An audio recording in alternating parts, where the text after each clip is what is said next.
Uh, okay. Okay.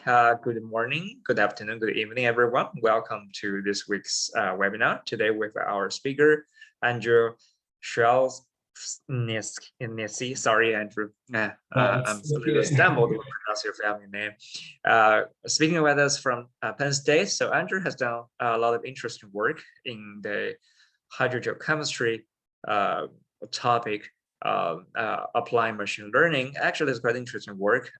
We read Andrew's paper on Monday for me and some of my students, and it's quite interesting work. And so Andrew is going to present that work. I think probably is going to talk a little bit more beyond that work, I think.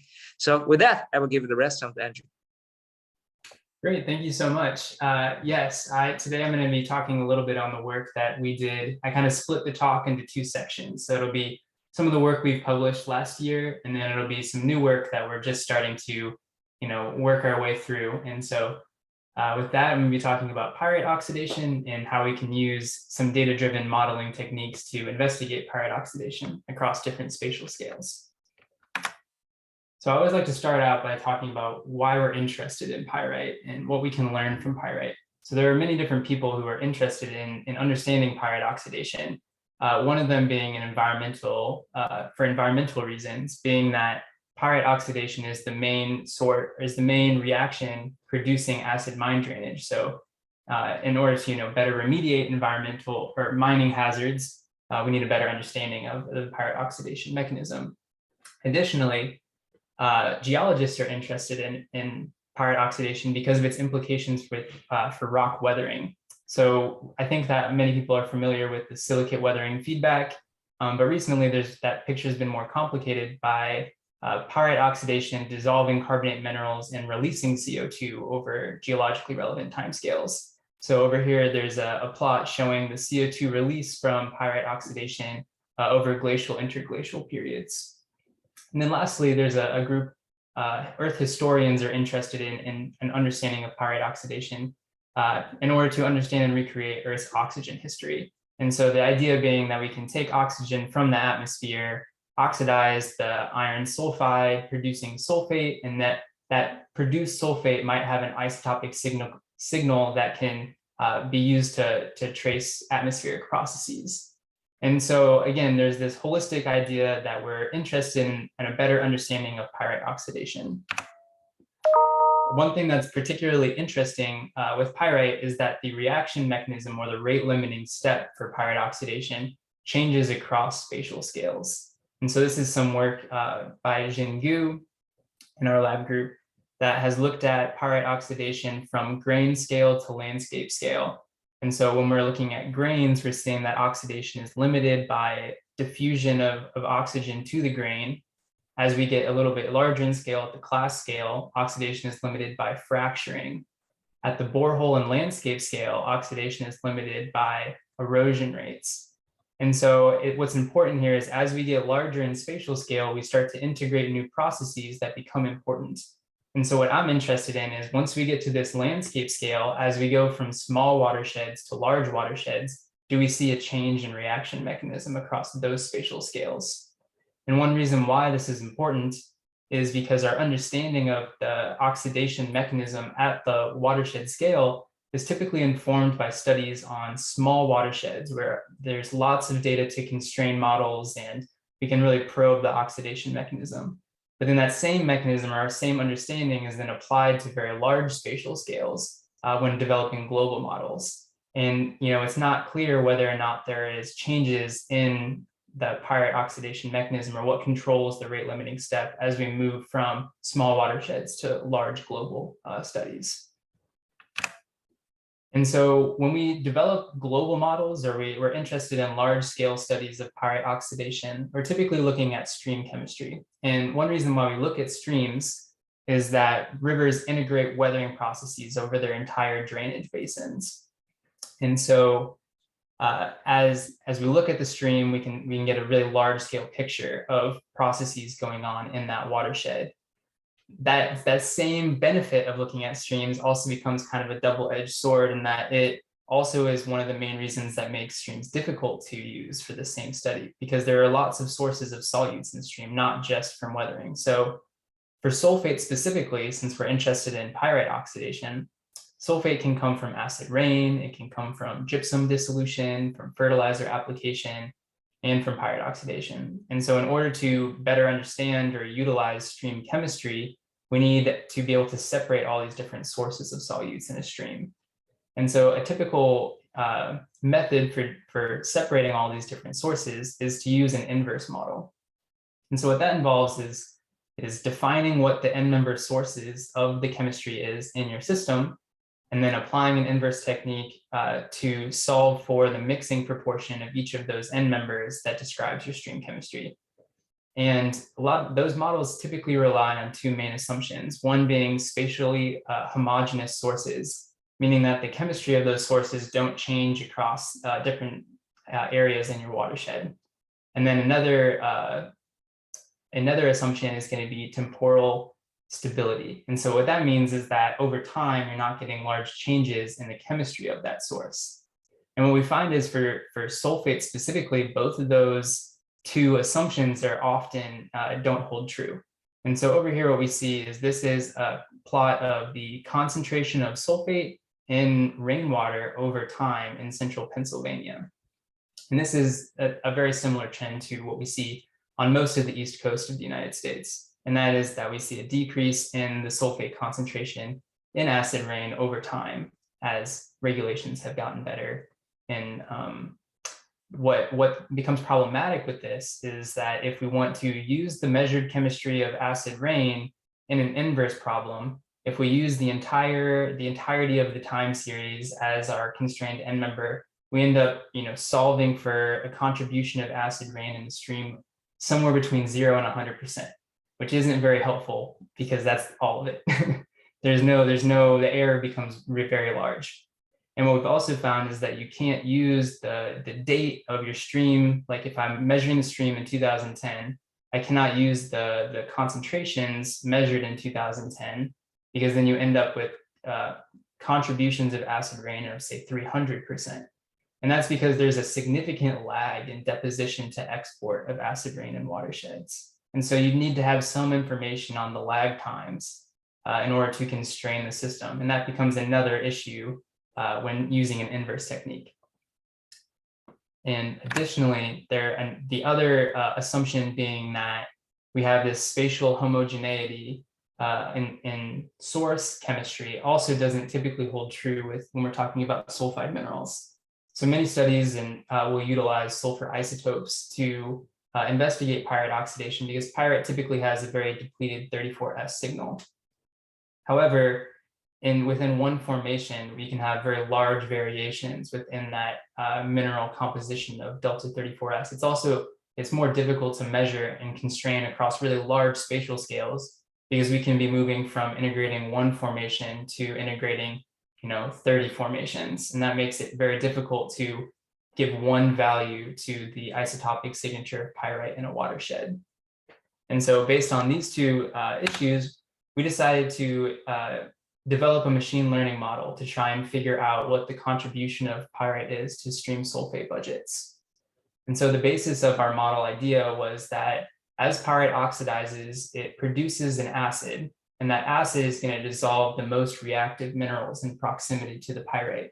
And those mineral stoichiometries are going to be consistent in that will impart patterns within stream chemistry that we can try and use machine learning to recognize. And so in doing so, what we're doing is we're training a machine learning model to learn the mass balance equations for a system. And so what we applied is this technique called non-negative matrix factorization. And this is an unsupervised machine learning algorithm that is going to decompose a large dimensional data set into a product of two lower dimensional data sets. And what we can do is we can set that problem up so that the solution is the mass balance equations for the system. And in doing so, you're deriving both the optimal end member chemistries and the mixing proportions simultaneously. And that's a lot to kind of take in right away. So what I'm going to do is I'm going to walk through an example of the model in excruciating detail, And I usually tell people here that if you're not into modeling, that you can zone out for a few slides. But since this is the data science seminar, this might be the most interesting part to some people. So what we did is we developed this model in Shale Hills. The Susquehanna Shale Hills Critical Zone Observatory is here at Penn State in central Pennsylvania. And we have many measurements of soils and rocks and stream chemistry and groundwater chemistry. And we're really able to understand what the model outputs we were getting are. And then we're going to apply this model to many watersheds. And so for Shale Hills, it's located in Pennsylvania, it's underlined only by shale, and it's going to be in a forested catchment. So there's a lot of constraint on the bedrock geology and the land use in this particular watershed. And we're going to use 2 years of daily stream chemistry measurements. So the first step in the model is you take it, you identify the elements that you want to use or the analytes you want to use for the model. And you start with the time series of the chemistry. So this is an example here from Shale Hills, where we have the concentration of different analytes versus time. And what you can see is that there are many analytes that show very similar temporal patterns, especially with the base cations that are highest in the dry season and lowest in the wet. And we see inverse trends with, say, sulfate and chloride, which are lowest in the wet season, highest in the wet season, lowest in the dry. And so these are some of the temporal trends we're seeing. The next step is we normalize to a target analyte. And so what that means is we're going to take the concentration ratio between the analytes we're going to use as input features and the target analyte. For us, it's going to be sulfate. And so the reason why we like to use concentration ratios is this takes out the issues of dilution and evapotranspiration from a watershed study. And the reason why we normalize to the target analyte is because the way that this works is the mass balance is set up so that you're solving explicitly for the mixing proportions of that analyte. And that's not always very apparent, I think, when people don't, do mass balance calculations all the time. So I always like to put in a little bit of an example where we have to remember that mixing is going to be a function of both volume and concentration. So in this little example here, we might have two sources of water that mix in different ratios to produce a mixture, but also have very different sulfate concentrations. And so if we were to not normalize the data to the target analyte, first, what you end up doing is solving for the proportion of water that is contributed by each source. And then from that, you can back out and calculate how much of the sulfate came from this particular source. And so in this method, we see that we get 7% of sulfate from source one. If instead we normalize to the target analyte, as stated before, we kind of remove the issues of evapotranspiration and dilution, but then also we directly calculate the 7% contribution from source one. And that's kind of what we're targeting for in our model here. So we normalized all the data to sulfate. And the next thing we do is we want to generate a training data set. And so to do this, what we do is we bootstrap a data set by resampling a multivariate log normal distribution. And the way we do this is we take the log means of each of the ratios that we're going to use as input features, and we calculate a covariance matrix. And from that, we fit a multivariate normal distribution to the data so that the means and the standard deviations are matched between each analyte, but also we maintain the covariation, because this is key to the model, is that the minerals that are dissolving are imparting patterns in the data. And to preserve that in our bootstrap data set, we need to maintain the covariation between the different analytes. And so this is, again, an example here of the sodium to sulfate ratio and the magnesium to sulfate ratio, where we have the red dots being our measured samples, and then our bootstrap data set being this black dots. And by doing so, by using this bootstrap data set in training, what we're doing is we're avoiding overfitting on any part of the distribution. So then in this particular model, we have one hyperparameter that we need to set ahead of time. And that's going to be the number of n members we want to decompose the data into. And you can take this approach in several different ways. You can either take I would say the geoscience, like geochemical approach, where you can decompose the data into any number of n members and then evaluate your composition matrix at the end and say which of these compositions make sense for my my data set or my understanding of the system. Or you can take more of a standardized approach, which is what we did here. And we said, how many n members do we need to explain 90% variance in a principal component analysis? And so that's the way that we set the number of n members ahead of time that we're going to be solving for. So for Shale Hills, we're going to be solving for 2. And then also at the back of your head, remembering, okay, I'm in a forested, shale catchment, that probably the only 2 n members that are going to be important in my watershed are going to be pyrite oxidation and acid rain. So 2 makes sense for my understanding of the system as well. So then we actually are going to apply the NMF model. And so in this model, what we do is we train the model to the bootstrap data set, and then we apply that trained model to the measured stream samples. And then because this is a non-unique solution, we apply this model 10,000 times with random initialization and then filter out poor fitting models. And one of the ways that we filter out poor fitting models is, do they satisfy the mass balance? Meaning that in the component matrix, do the row sums go to unity, or do we arrive at proportions that equal 1? And so this is a schematic representation of what we'd expect from the model output. And so we start with a time series of different stream samples. So each row is a time, each column is an element ratio.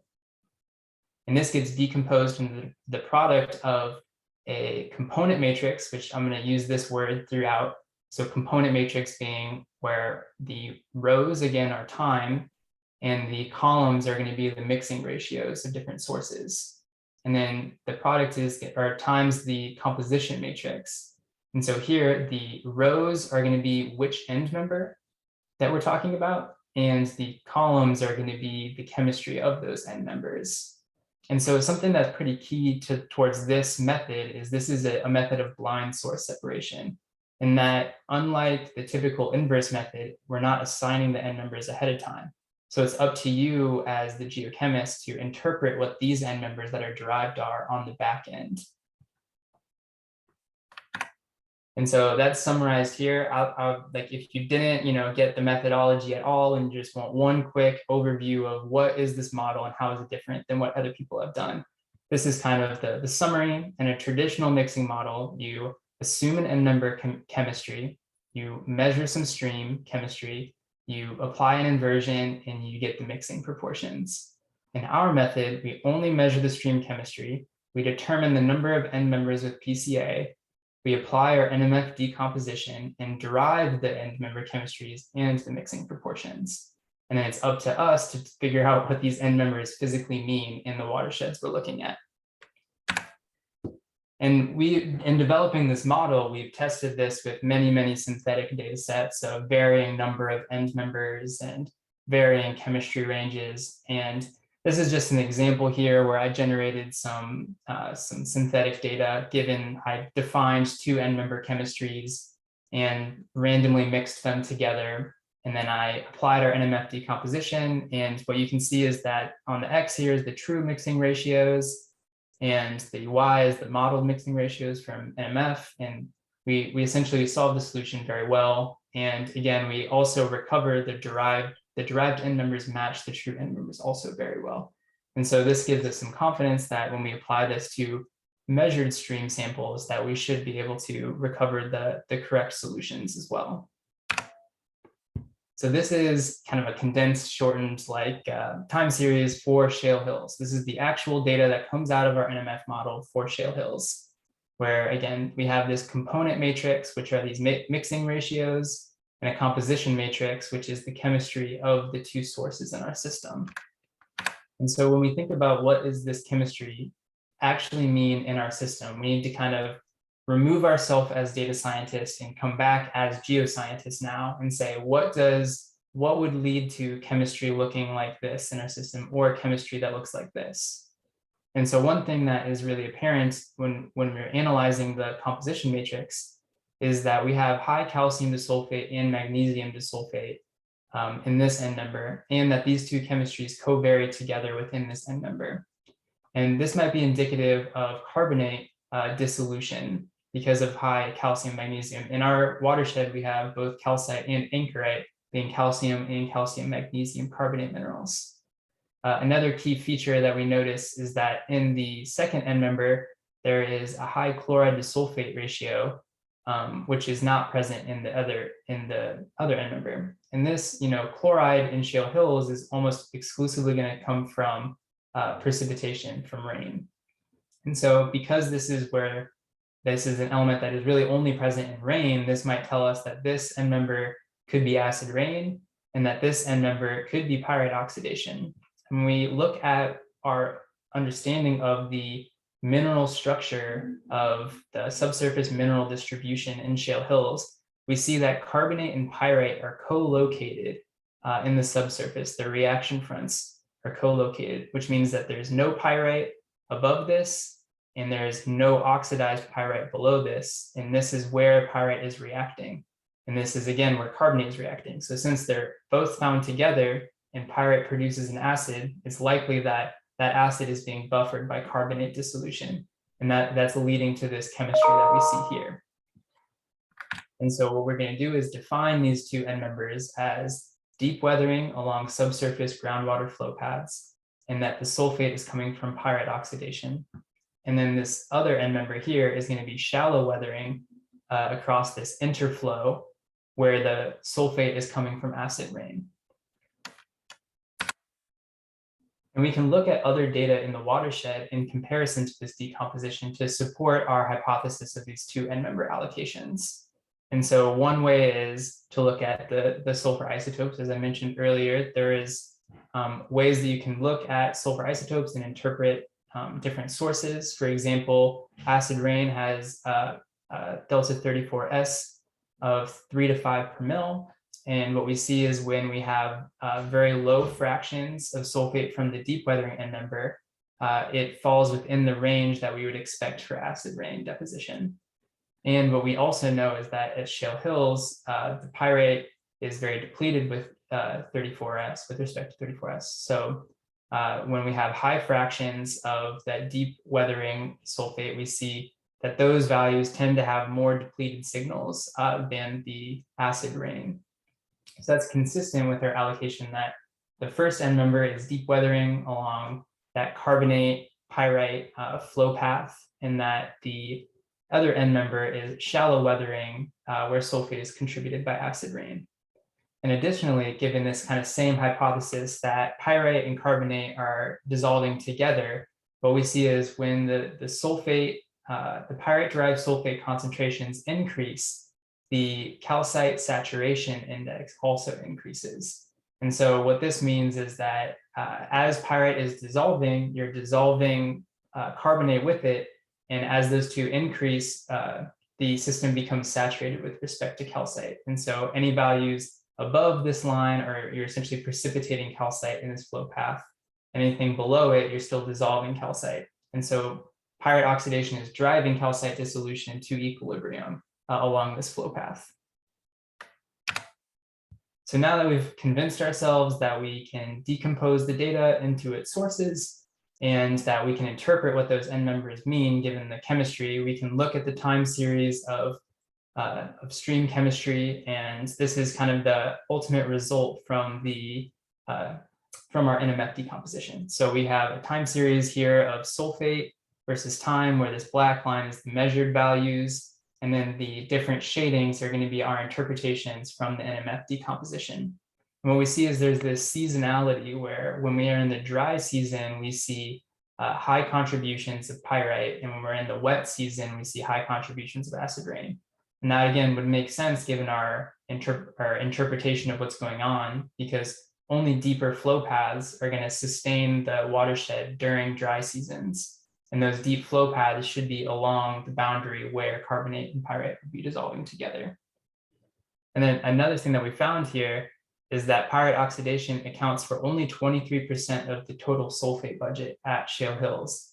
And so applying a model at shale hills to try and investigate pyrite oxidation without removing the acid rain would be largely overestimating the contribution of pyrite to the sulfur budget in this region. And this is a very comparable number to other studies in small watersheds in the East Coast. And so I'm not going to talk about the 2 other watersheds we looked at in our study, but we also applied this model to a black shale with high concentration of pyrite and low acid rain in Colorado, which is East River. And we applied this to a underlying schist watershed with till and as extensive acid rain deposition. And so again, I'm not going to talk about those today, but we linked all 3 of these watersheds to their weathering dynamics using this NMF decomposition. So now we're kind of bridging into some new information that I've just been recently working my way through. And so I started this talk thinking about how do we take the stream and how do we upscale? Like what is the reaction mechanism across scales? And so that's what I want to talk about for the rest of this talk. So first, let's think about a one-dimensional weathering profile. So in a typical watershed, with respect to pyrite, we're going to have this 3-layered system where you have 100% weathered, where there's no pyrite, the pyrite reaction front, where you're actively oxidizing pyrite, and then fresh bedrock, where no pyrite is being oxidized. And if we think about the depth profile of dissolved oxygen and aqueous sulfate within these, so dissolved oxygen being blue and sulfate being red, you're going to go from delivering water in equilibrium with the atmosphere, oxidizing pyrite across this boundary, and then having anoxic conditions below the pyrite reaction front. And so in this system, if this was a one-dimensional reactor, we expect all sulfate to be coming out of the system in equilibrium, or like a pseudo equilibrium with the dissolved oxygen. So as this packet of oxygen moves through the system and gets completely depleted, sulfate would come out with a concentration of 188 micromolar. And that is going to depend on the concentration of DO coming in, but it's going to be a fixed value because you're essentially taking a packet of water and moving it through the system. Well, this one-dimensional reactor gets much more complicated when we think in 3 dimensions, because instead of a packet of water going in through the top of the weathering profile and out through the bottom, we actually get a scenario where water can leave the system at any point within this reactor. And so we can have shallow flow paths that are only above the reaction front. And these flow paths are going to oxidize no pyrite and have DO in equilibrium to whatever was coming in. And then we could also have situations where you're flowing partially through the reaction front. So you enter the reactor, but you exit before the reaction is fully complete. And that's going to leave sulfate at a lower concentration than what you'd expect if this was a one-dimensional reactor, and DO would also be leaving the system. And then lastly, you get a third reaction, which would be consistent with our one-dimensional view of water flowing all the way through the reactor and coming out with the concentration, a fixed concentration that we would expect. So how do we use the NMF to probe these different flow paths? As we learned in our NMF decomposition, that solution is related to different subsurface flow paths. And these flow paths are going to lead to variations in stream chemistry. And so one way that we've tried to look at these different flow paths and interpret mechanisms of pyrite oxidation is to look at concentration discharge relationships. And so for a typical concentration discharge relationship, you see that a concentration is the power law function of discharge, which is Q. And so mostly what we're interested in with these relationships is this power law exponent, which is B. And so when B is 0, concentration does not change with discharge, and we call that chemostatic. When B is less than 0, concentration decreases as discharge increases, and we call that dilution. And when B is greater than 0, the concentration increases as discharge increases. We call that flushing. And so this gets a little bit more complicated when we think about weathering along a subsurface flow path. And that can be described using a solute production model, as shown here from Maher and Chamberlain. And we'll get into what all these different parameters mean, but for the most part, one thing that we notice is there's this initial concentration term, which is this C0. And C0 is the concentration of sulfate coming into the system before weathering occurs. And what we've already done using NMF is separated that signal out. So we can remove this term and simplify the right hand of the equation. And this gives us an oxidation model that we can use in conjunction with our NMF model to probe these different flow paths. And so let's go through just real quick what these different terms mean. So C-sulf is going to be the pyrite-derived sulfate concentration in the stream. Q is going to be the runoff or the discharge in the stream. And then these two terms are the ones we're the most interested in, this Cmax sulf and this dW. And so as we talked about in the one-dimensional profile, if Cmax sulf, if the flow path flows all the way through the reaction front, then this value should be about 188 micromolar, and we'd call that CEQ. If it only partially flows through the reaction front, we'd expect Cmax to be less than CEQ. And then dW here is the term defined by Maher and Chamberlain, which is the Dom-Kohler coefficient, which is related to the Dom-Kohler number. And the Dom-Kohler number is the characteristic timescale of advection divided by the characteristic timescale of the reaction. And so we can also rewrite this as what is the total length of flow path length divided by the length of flow through the reaction front. And so we're going to use this concentration discharge relationship, derive or calculate the Cmax and dW for different watersheds, and determine what this tells us about the different subsurface flow paths across different spatial scales. And so what we've done is we've looked at a series of 4 nested watersheds and 14 sites within these 4 nested watersheds. So Shale Hills is the one we were just looking at, and this is a 0.08 square kilometer watershed. And then this is the Susquehanna River Basin, which is a greater than 70,000 square kilometer watershed. And so we're getting larger and larger. And we've applied our NMF decomposition to these sites, which is, some of the results are shown here, and I don't have a ton of time to go through.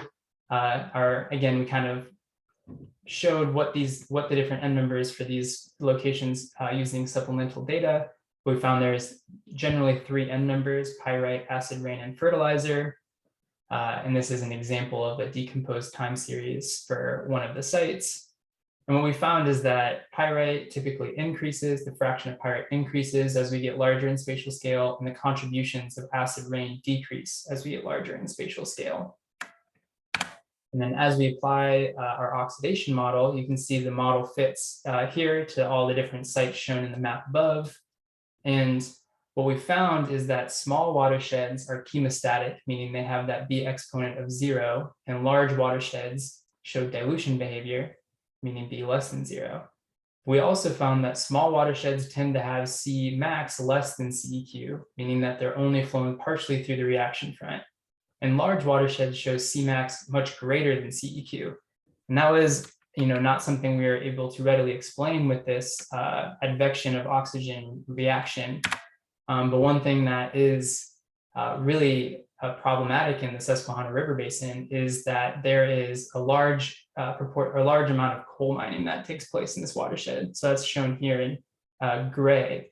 And what we found is that actually when you have coal mining, this is when we see the Cmax greater than CEQ.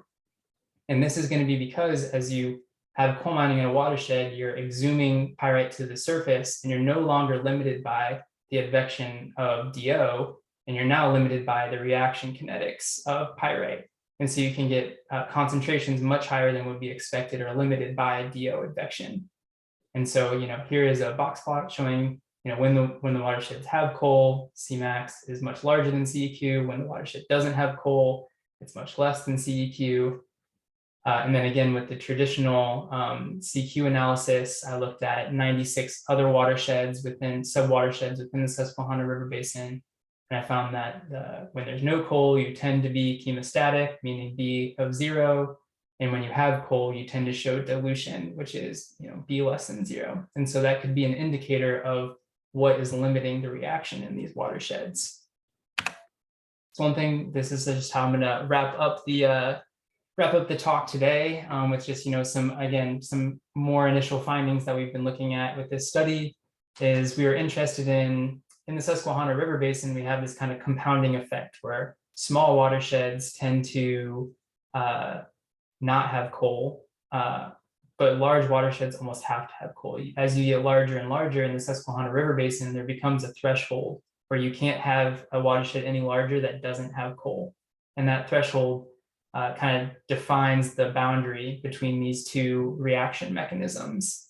But we wanted to say, like, what happens when you don't have coal, but you get larger and larger? How does that reaction mechanism change?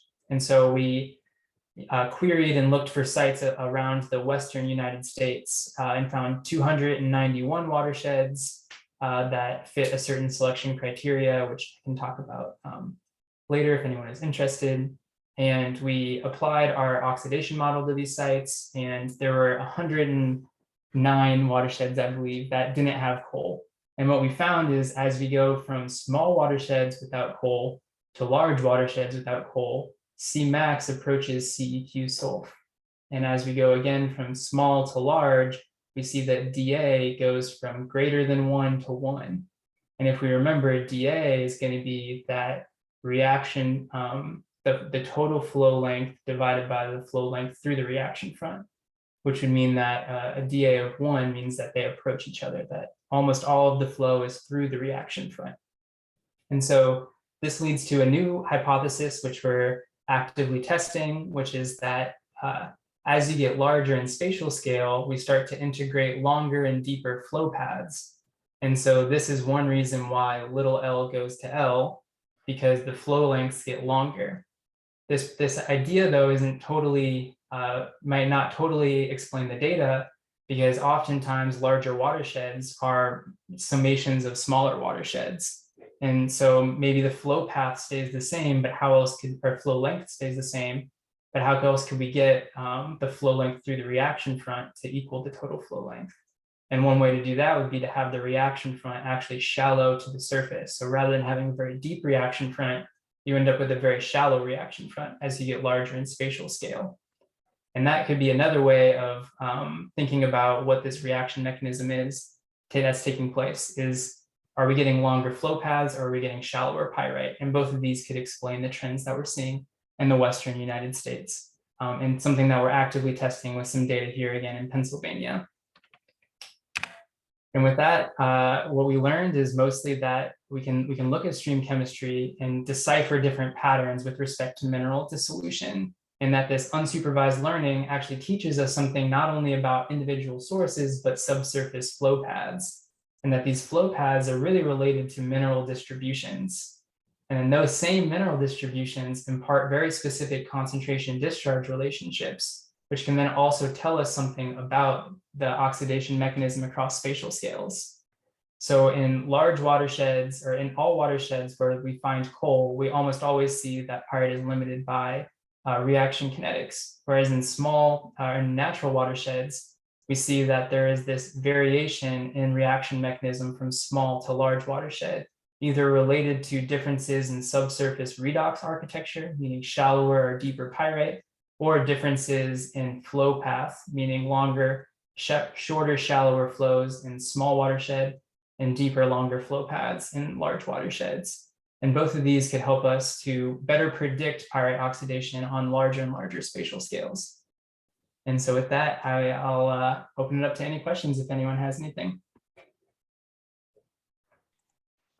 Okay, thank you very much, Andrew, for that. And now it's time for questions from our participants. So feel free to open your mic to ask a question, or you could leave a question in the chat and I could read the question on your behalf.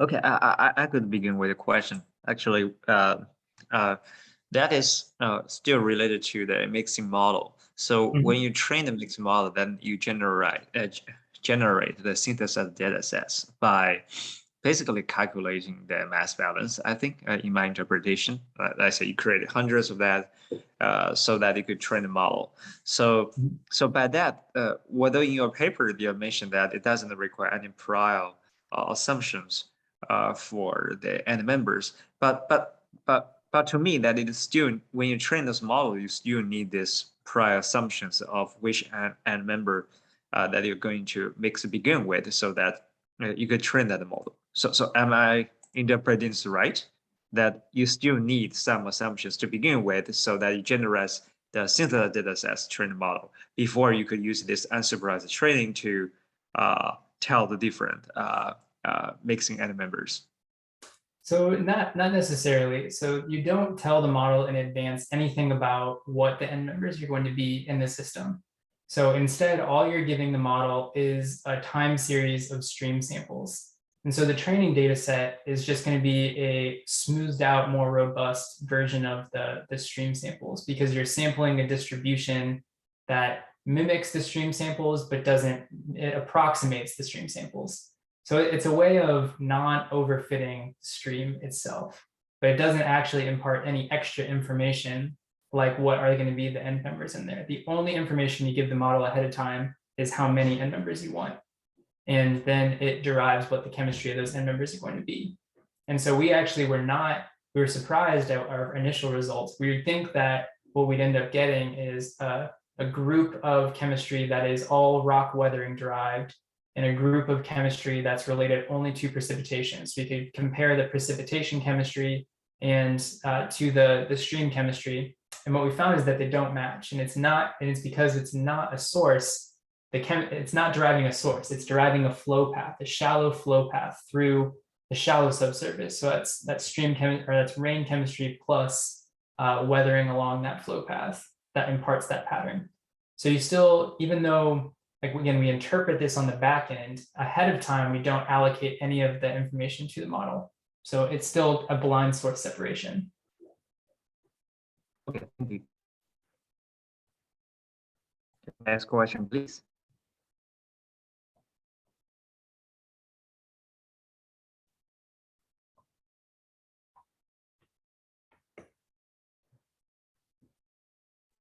Then I could ask the second question, that in your work, that for the three, in your publication for those three case studies for those sites, that in my recollection, that two of them are carbon neutral and one is like a carbon sink. And then, like I said, did you have any other independent approaches that could confirm that, for example, by remote sensing or other ways? Because I think nowadays that if people are going to track the global carbon dioxide emission, there must be some other, there must be different approaches to monitor a region. Yeah, no, I totally understand. I think this is like a common misconception, is that we're not necessarily tracking carbon dynamics today, because these weathering reactions are imparting CO2 dynamics over long geologic timescales. And so the silicate weathering cycle and the carbonate pyrite coupling are really going to be most important over timescales longer than precipitation of carbonate in the ocean, and less than the residence time of sulfate in the ocean. So we're talking more like the 10,000 to million year timescales. And even though we give values to like the CO2 dynamics from this particular sample in the watershed, again, it's like with the lens of this CO2 as a long-term time. So you wouldn't be able to remote sense and measure the CO2 today and relate that to the stream chemistry itself. There are like short-term degassing of, say, like stream water, as like water upflows from the ground and degasses out of the stream. But those are again going to be different than what we think of in terms of like weathering reactions in terms of CO2 dynamics. Okay, thank you.